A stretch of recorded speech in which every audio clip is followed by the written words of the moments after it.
because obviously there's unlimited options and we can obtain virtually any shapes we want. There's no limitation. Hello everyone, it's Nick from Hearns, and today I'm going to talk about a very exciting project that we've been working on here at Hearns in the past few months.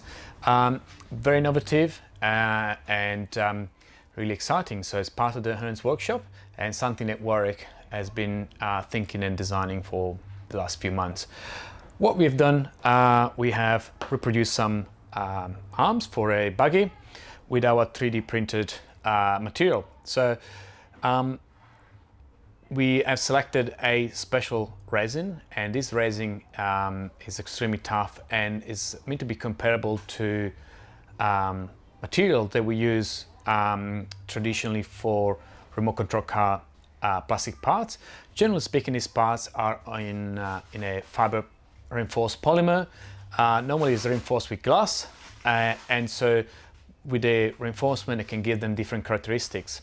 However, with the 3D printing you use different materials, and what we have here is a very tough resin, something around the 46 MPa in strength, in compressive strength, which is equivalent to something around 4,500 ton per square meter. So extremely tough. It's not only tough, it's also quite elastic at the same time. It's got an elongation to break of about 48% once it's fully cured. So we have good chances of being successful with this kind of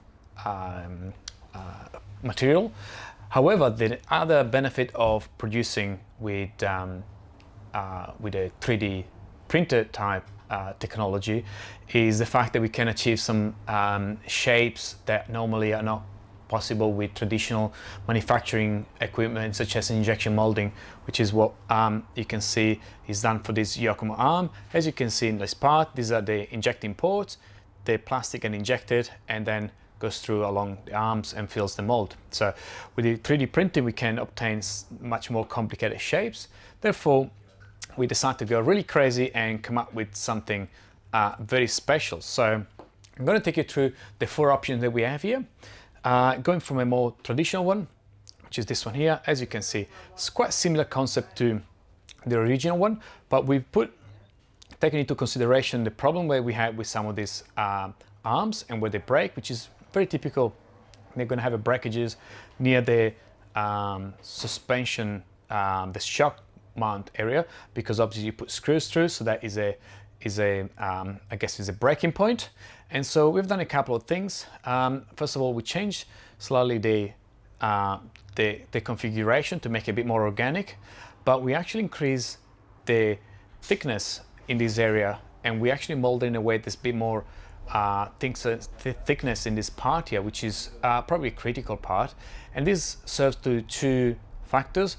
Obviously, number 1 is to increase the area of inertia of this part here, which makes it a lot more resilient, but also does increase the stiffness in this way. So while there is still flex, compared to the original, this is a lot stiffer. So this is good and bad. Obviously it does change the way the car behaves.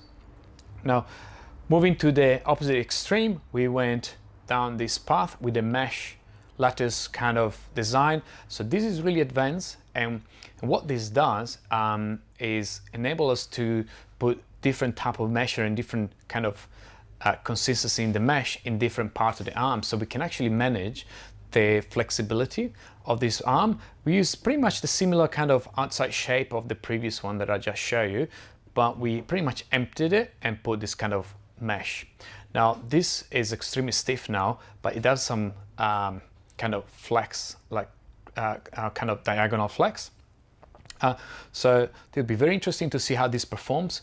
However, and effectively the flat part you see outside, they're just a casing for this mesh, lattice mesh. So what we're going to do going forward, if this proves functional, we can adjust the density of this mesh in different areas to provide different kind of performances. Moving on onto a couple of different options. As you can see here is where we try to work on giving more flexibility to the arms. As you can see, these look quite similar, but by having a couple of empty sections here, we can obviously obtain a lot more flexibility or a lot more stiffness.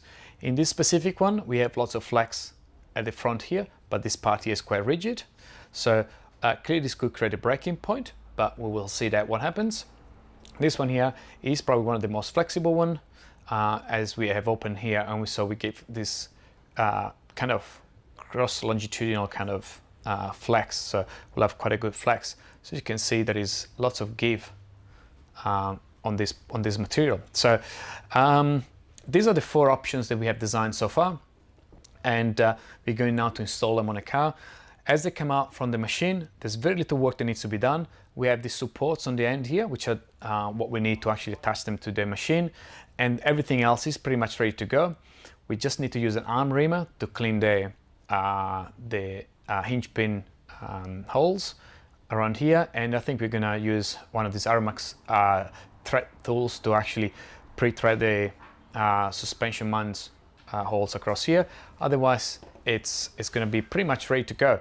Quite a few benefits, obviously, as I suggested. We can keep modifying these to obtain different flex characteristics, but we can easily also extend them or shorten them. So in the last few years, quite a few manufacturers have been playing around with the length of the arms, as they can change the geometry of the suspension. So you can change them by extending them or shortening them 1 or 2 millimeters at the front or the rear of the car, and that will obviously change the way the car performs. So we are going to install those.